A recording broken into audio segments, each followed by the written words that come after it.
La primera estrella del cine mexicano no es Pedro Infante ni Jorge Negrete, es don Porfirio Díaz. A finales del siglo XIX llegó al país un grupo de franceses enviados por los hermanos Lumière, los inventores del cinematógrafo, quienes solicitaron una audiencia con el presidente, con el objetivo de presentarle el proyector de cine. Estos hombres solicitaron una audiencia con él en el castillo de Chapultepec. A la primera función solo fueron 20 los invitados. Después de la primera función, don Porfirio quedó fascinado con el sueño cinematográfico. Advirtió en el cine un magnífico medio para darse a conocer, por lo que pidió que lo filmaran, ya que no quiso perder la oportunidad de verse en la gran pantalla. Para la segunda función se circularon lujosas invitaciones entre ministros y diplomáticos. El programa estaba compuesto por 27 cortos que mostraban temas variados. No solo aparecía el general montado a caballo en un paseo por el bosque de Chapultepec, sino que también aparecen los alumnos del colegio militar y el canal de la Viga. Las ovaciones del público asombrado no se hicieron esperar, quienes pidieron a gritos una tercera función.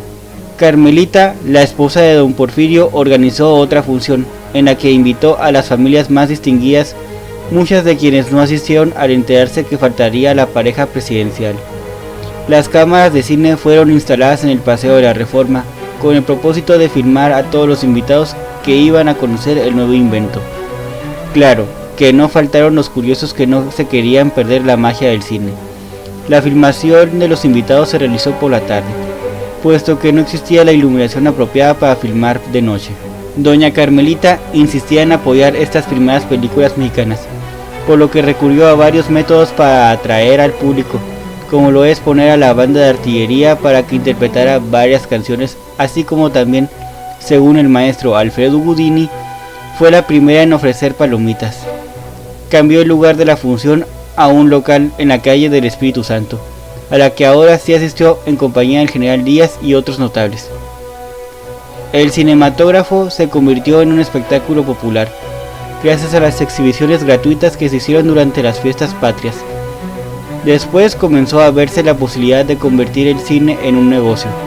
El ayuntamiento presentó un proyecto de reforma para estas exhibiciones. Se reservaba el derecho de clausura si los cortometrajes atentaran contra la religión, la familia y la moral.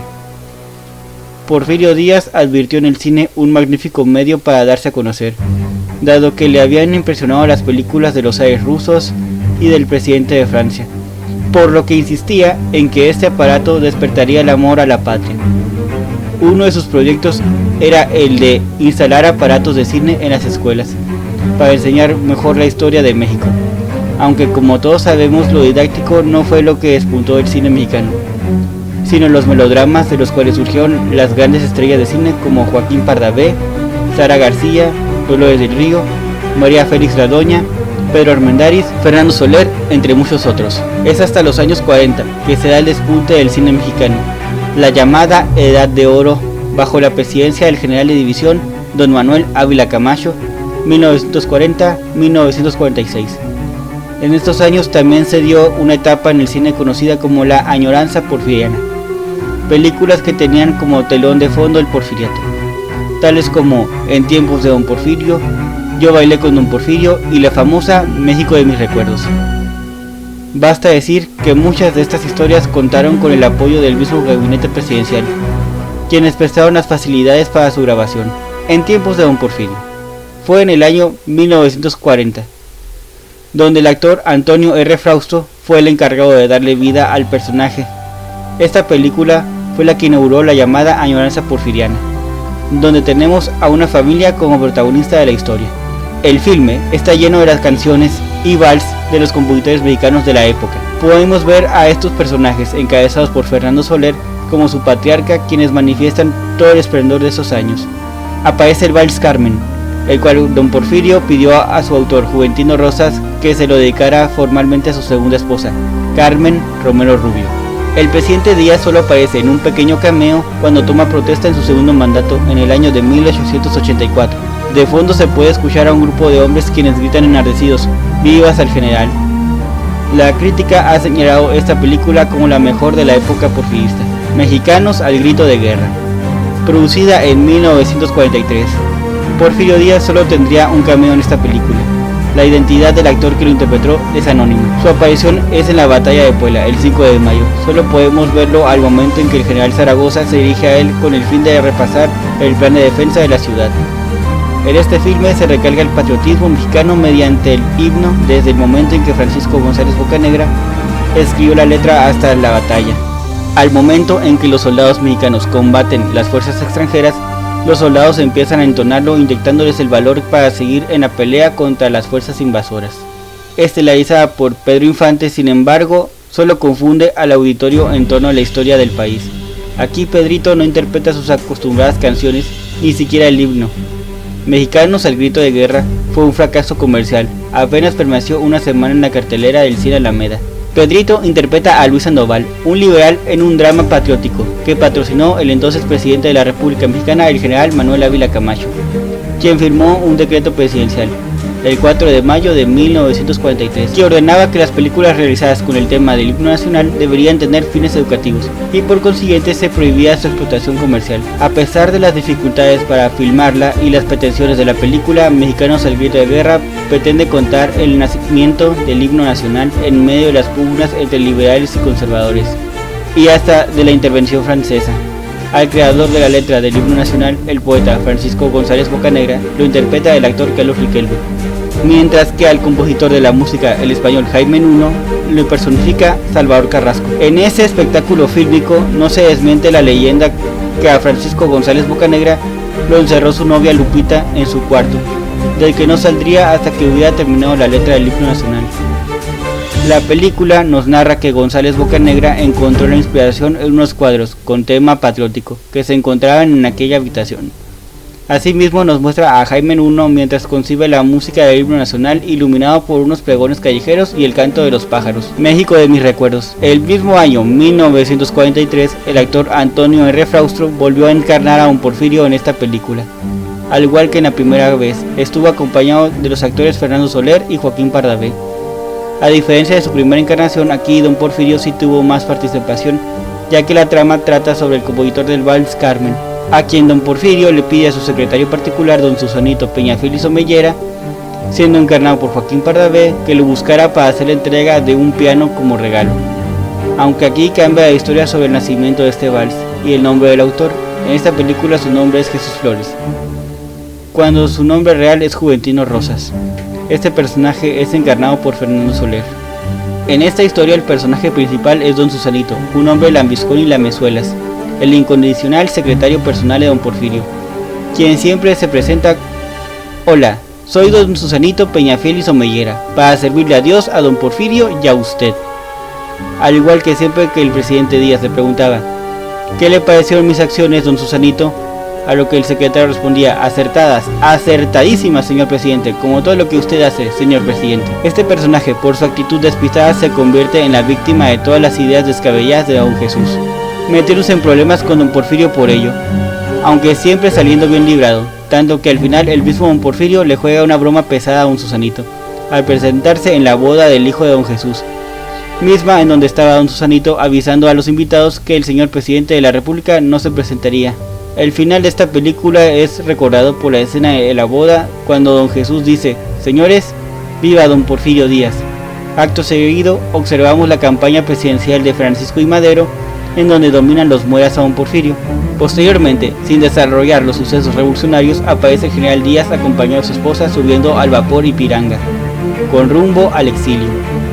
La película acaba con una escena en donde la pareja se despide diciendo: adiós México, adiós. 2 décadas después, en 1963, esta historia volvió a la pantalla grande. Fernando Soler regresó en el papel de don Jesús Flores. La novedad de esta nueva versión fue la presencia de David Reynoso, quien interpretará al presidente Díaz, y Fernando Soto Mantequilla, quien daría vida a don Susanito.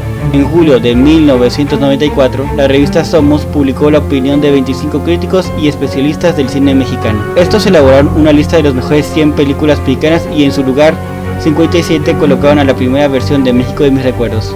Esto corrobora la importancia del filme en el concierto de producciones históricas mexicanas. La Constitución. La primera vez que don Porfirio apareció como personaje de una telenovela fue en 1970, en La Constitución, donde el actor Eduardo Manzano lo encarnara. La interpretación lo retrata como un dictador sanguinario al momento de concentrarse en los últimos años de su mandato. Luis Reyes de la Maza, en su libro Crónica de la telenovela México Sentimental, menciona que su aparición en la historia fue breve y tiesa. El personaje principal es Guadalupe Redondo, encarnada por María Félix La Doña. Esta mujer vive en un pequeño rancho junto a su esposo, el fotógrafo Jaime López, Jorge Labat. La pareja se desenvuelve en una región dominada por indígenas yaquis, con quienes conviven armoniosamente aprendiendo de su cultura. Tal es la integración de Guadalupe y Jaime con los yaquis, que adoptan un niño huérfano. Este escenario perfecto permanece hasta que el gobierno del general Porfirio Díaz envía al ejército federal, provocando una masacre exterminando a todos los yaquis de la localidad. En este ataque muere Jaime, quien intenta mediar con los federales para evitar la matanza. Guadalupe corre con mejor suerte, porque sobrevive, pero los golpes recibidos por los militares provocaron la pérdida del hijo que estaba esperando y un periodo de crisis emocional. Tiempo después, Guadalupe recupera la cordura y viaja a la Ciudad de México para asesinar a Díaz y cobrar venganza. El momento perfecto llega en una de las fiestas organizadas por don Porfirio. La telenovela La Constitución presenta una escena en donde aparece Guadalupe acercándose al presidente, y cuando está lo suficientemente cerca, saca un revólver de su bolso e intenta dispararle.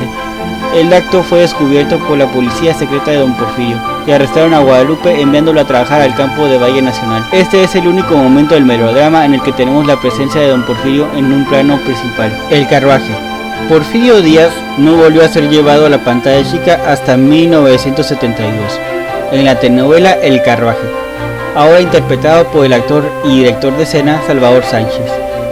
En este melodrama tenemos un Díaz joven, como lo amerita esta época de intervención francesa, recalcándose en su imagen militar, así como sus estrategias y victorias en el campo de batalla. La escena más relevante del general Díaz en el melodrama es cuando sostiene una charla con el general Mariano Escobedo, en donde hablan acerca de los franceses, su avance por México y sus estrategias para defender el país de la invasión. También es presente su derrota en Oaxaca, su encarcelamiento y escape, haciendo énfasis en su escape, la cual no se presenta acorde a la historia. Tenemos a Díaz escapándose por un agujero que hace en el suelo de su celda, para después saltar por los techos de la penitenciaría, con lo que podemos seguir escuchando sobre sus hazañas militares en las pláticas que el presidente Juárez sostiene con los miembros de su gabinete que lo acompañan. El vuelo del águila.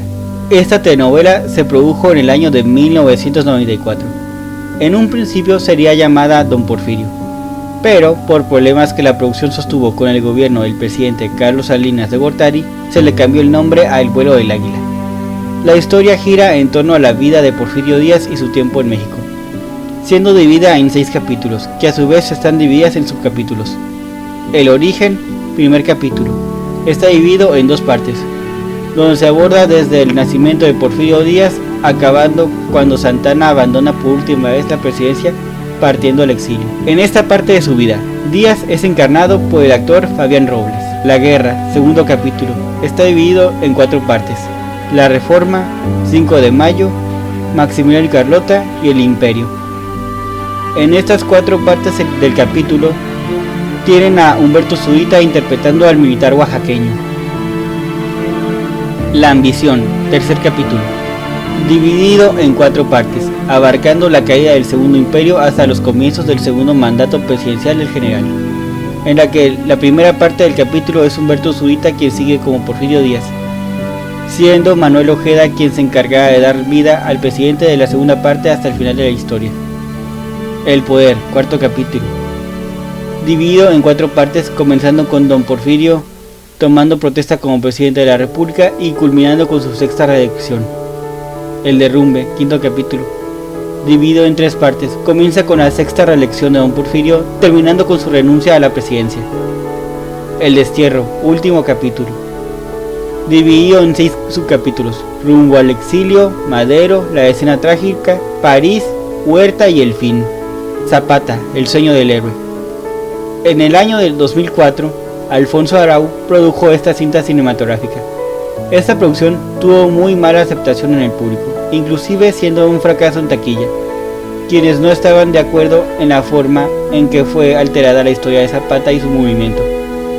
Los demás caudillos no fueron retratados acorde a la historia. Díaz fue uno de los pocos que fueron mejor retratados. Otro aspecto crítico fue por las locaciones utilizadas, las cuales son ruinas, poniendo por ejemplo el palacio presidencial que aparece sin techos ni paredes.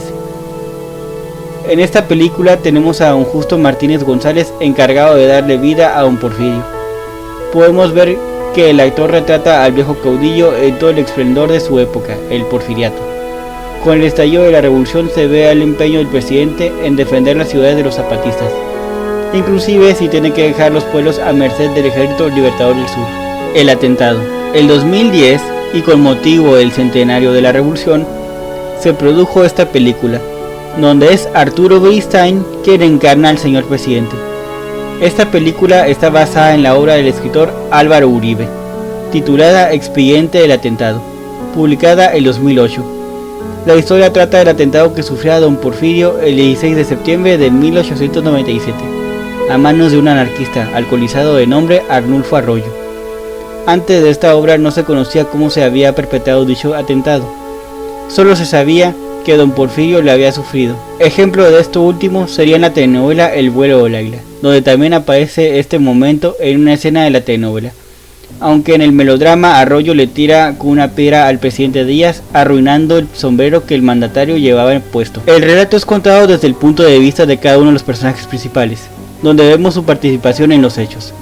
Para escribir esta novela histórica, Uribe hizo recurso de los diarios secretos del escritor y diplomático Federico Gamboa, quien es uno de los que presencian los sucesos. El autor del libro también hizo consulta de las notas periódicas publicadas por El Imparcial en esas fechas, así como la correspondencia amorosa entre la prometida del inspector general de policía con el escritor, las confesiones de quienes participaron en el atentado y las declaraciones judiciales, a quienes en su obra Uribe los llama los que saben. Dicen los que saben, porque como lo saben, quién sabe, pero de que lo saben, lo saben. En esta película tenemos al general Díaz retratado como un hombre fuerte e imponente. Esto es posible notarlo cuando se encuentra con su gabinete. Podemos ver a los miembros del mismo viéndolo con miedo y respeto a la vez, a pesar de su compadrazgo con el mandatario. Así como también vemos que ante todo quiere que se cumpla la ley. A este hombre solo puede tocarlo la ley. El encanto del águila. Hasta ahora, la última vez que don Porfirio apareció en la pantalla chica fue en el 2011, en la miniserie El encanto del águila, donde fue encarnado por el primer actor don Ignacio López Tarso. Solo aparece en los primeros 3 capítulos de la serie, el principio del film, donde aparece festejando su 7ª reelección junto a las fiestas del centenario. También lo vemos asustado por los rumores en cuanto a la revolución. De esto podemos darnos cuenta con esas palabras con las que regaña al vicepresidente Ramón Corral y al ministro de Guerra después de que Madero se escapara de San Luis. Ustedes son los únicos responsables de la burla de la que soy objeto, y todo por culpa del tal apóstol de la democracia. Su participación en este capítulo termina con el viejo caudillo sentado en su escritorio hojeando una copia del plan de San Luis, mismo que llega a sus manos de forma desconocida. Los mártires de Puebla, donde podemos ver 2 aspectos de su vida. Primero, en el político, cuando lo vemos hablando con Corral y el ministro de Guerra sobre las rebeliones y levantamientos en algunos estados de México. También lo vemos en el ámbito familiar, en el momento en que se estaba festejando su aniversario nupcial junto a sus hijos y nietos. El capítulo termina después de los hechos acontecidos en Puebla, con los hermanos Cerdán, con don Porfirio dictando las siguientes palabras a su secretario personal, concluyendo que el señor Aquiles Cerdán Alatriste debió ser juzgado conforme a derecho. Por último, en El adiós al dictador, el presidente Díaz se enfrenta a varios levantamientos por toda la república, al mismo tiempo que lo aqueja una infección bucal. Aquí se nos retrata como una persona que quiere seguir en el poder al precio que sea, a pesar de que ya no cuenta con el recurso para seguir en el poder. El ejército federal derrotado por bandoleros, palabras que dice cuando los revolucionarios toman Ciudad Juárez. En esta escena y por palabras del ministro de Guerra nos enteramos que el ejército no ha tenido renovaciones en su planta en por lo menos 10 años. Así como también que don Porfirio no quiere mandar soldados a la frontera y arriesgarse a tener problemas con Estados Unidos. Después de designar a un mediador para que hablara con el señor Madero, él va accediendo a varias de sus peticiones. cambié mi gabinete. Envía al Congreso un decreto para evitar la reelección. Carvajal está negociando con él. ¿Qué más quiere que haga? ¿Qué más quiere el señor Madero? En una escena familiar entra el mayordomo al comedor con una carta misma que doña Carmelita toma, a lo que Díaz le tiende la mano en señal de que le entregue la carta. Ella finalmente accede. Después de leerla, el presidente la arruga lentamente con una mano y después de unos minutos menciona con tristeza: quieren mi renuncia. Noticia que afecta a su esposa doña Carmen y a sus hijos. Más entrada la noche están don Porfirio y doña Carmelita en una sala en pijamas, donde escuchamos los gritos de una trifulca exigiendo la renuncia del señor presidente. Aquí Díaz menciona la posibilidad de hablar con el embajador alemán con la intención de pedir prestados soldados y armamentos. Por su parte, su esposa intenta convencerlo de hacer lo que le piden, pensando en sus hijos, nietos y ella. ¿Qué les pasaría si no renunciara a la presidencia? ¿Qué pretende, general? ¿Que Pascual Orozco nos convierta a nosotros también en hojas de tamal? Al día siguiente, y aún con las manifestaciones gritando fuera de la casa del presidente, el ministro de Hacienda, José Ives Limantur, es quien habla con él. Qué rápido dejaron de quererme, menciona don Porfirio, a lo que el señor Limantur menciona que el amor de los pueblos cambia y con las palabras: Señor, usted nos enseñó a amar esta patria, y entonces ¿qué haremos ahora? ¿Echar por la borda años y años de progreso? Con lo que logra convencer al caudillo de renunciar a la presidencia. No se preocupe, don Pepe, no seré yo quien suma al país en un baño de sangre. Al final tenemos a un don Porfirio llegando a la estación del tren en compañía de su esposa, doña Carmelita, hijos, nietos y amigos. Al subir al tren la familia, las demás personas empiezan a aplaudirle en señal de despedida. En esta serie se encargaron de retratarlo como un hombre que primero está convencido del poder que tiene y después empieza a preocuparse cuando lo está perdiendo, buscando algún medio para seguir con él. 5 de mayo, la batalla. Porfirio Díaz volvió al cine el año 2013, donde es encarnado por el actor Pascasio López. En esta película solo tenemos su faceta militar en algunos pequeños momentos de la batalla de Puebla. Un ejemplo de esto sería cuando está en compañía del general Zaragoza y los demás generales planeando la estrategia para defender Puebla. Otro momento se da en medio de la batalla cuando le pide a Zaragoza permiso para ir tras los franceses con la caballería, a lo que Zaragoza se niega diciendo que todavía no es el momento y que hay que seguir con esa estrategia planeada, siendo su aparición más importante al final de la batalla cuando desobedece las órdenes de su superior y junto con sus caballerías sale en persecución de los soldados franceses. Esta película está basada en los acontecimientos bélicos ocurridos desde el fin de la Guerra de Reforma, con Juárez ya como presidente, culminando con la victoria del ejército mexicano sobre el ejército francés. La trama gira en torno a Juan, un soldado veracruzano quien es uno de los primeros en avisar la flota invasora en Veracruz. Después marchando hacia Puebla con el resto de los soldados con la intención de defender la patria. Porfirio Díaz, 100 años sin patria.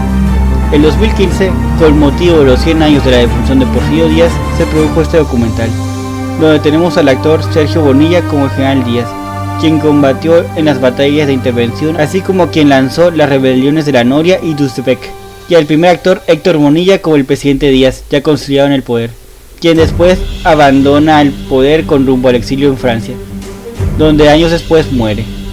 Siendo estos los momentos que aborda este documental y siendo estos momentos recreados por estos actores. Para la elaboración de este documental se contó con entrevistas hacia descendientes de don Porfirio, al igual que también se hizo una investigación documental realizada por historiadores de la UNAM y del Colegio de México, donde se incluyen entrevistas con especialistas, investigadores y académicos, entre las que se incluyen Jaime Álvarez, Javier García Diego, Paul Gardner, Leonor Ludwig y la maestra María Teresa Matabuena. Para la filmación se utilizaron como locaciones el Museo Casa Carranza y el Museo de Geología de Santa María de la Ribera, ya que sirvieron como referente histórico además de París, que es donde se realizaron imágenes de la tumba de don Porfirio. La razón por la que se produjo este documental es para poner en tela de juicio la historia del hombre que nos gobernó por más de 30 años. El actor Héctor Bonilla señaló que para él es importante que el canal de televisión se encargue de mostrar a un hombre que hizo cosas interesantes para el país, y que al mismo tiempo tenemos la impresión de que hay una dicotomía entre el Porfirio joven y el viejo, A estas palabras también agregó las siguientes: estamos igual, esta es la gran tragedia de este país, al momento de reflexionar sobre la política mexicana de la actualidad. El mismo productor del documental asegura que al hablar de Porfirio Díaz se tienen que tocar al héroe, al traidor, entre comillas, y las contribuciones que hizo en México. Fueron importantes y luego cómo el poder hacer que él se desmorone. Entonces la televisión tiene algo fantástico, que es seguir viendo la historia e interpretarla con mucho rigor. El baile de los 41. En 2020 tenemos la representación más actual de este hecho histórico, la primera manifestación gay en la historia de México. Contó con una actuación protagónica de Alfonso Herrera como Ignacio de la Torre y Mier, Mabel Cadena como Amada Díaz y Emiliano Zurita en el ficticio papel de Baesto Rivas, el interés amoroso de Nacho. Fernando Becerril es quien encarnó a don Porfirio en este filme. Aquí algo que es interesante señalar es que esta interpretación del caudillo se poleaba la cara.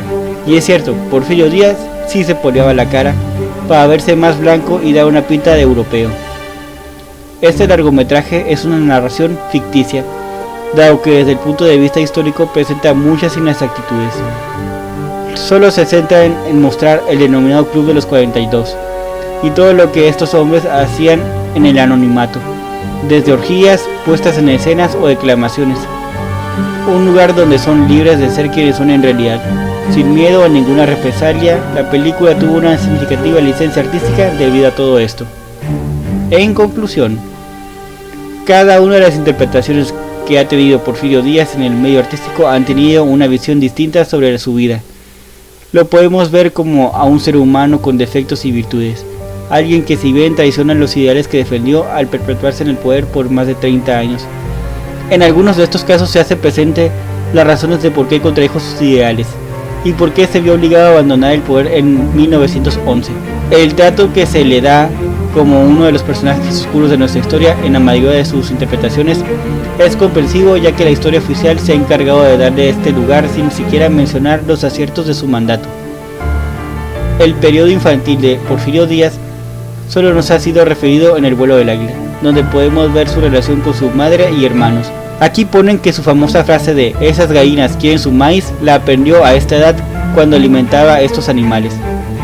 Aquí también podemos ver su época en el seminario, al que entró ya que su difunto padre deseaba que él fuera un hombre religioso, y cómo deja él mismo para estudiar derecho y cómo tuvo que ponerse a trabajar para mantener a su familia y pagarse sus estudios.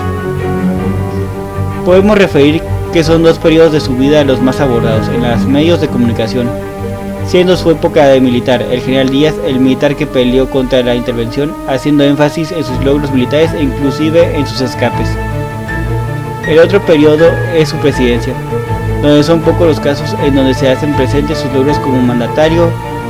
Es más retratado como un tiránico dictador sanguinario, alguien enfermo de poder y que debe ser sacado del poder.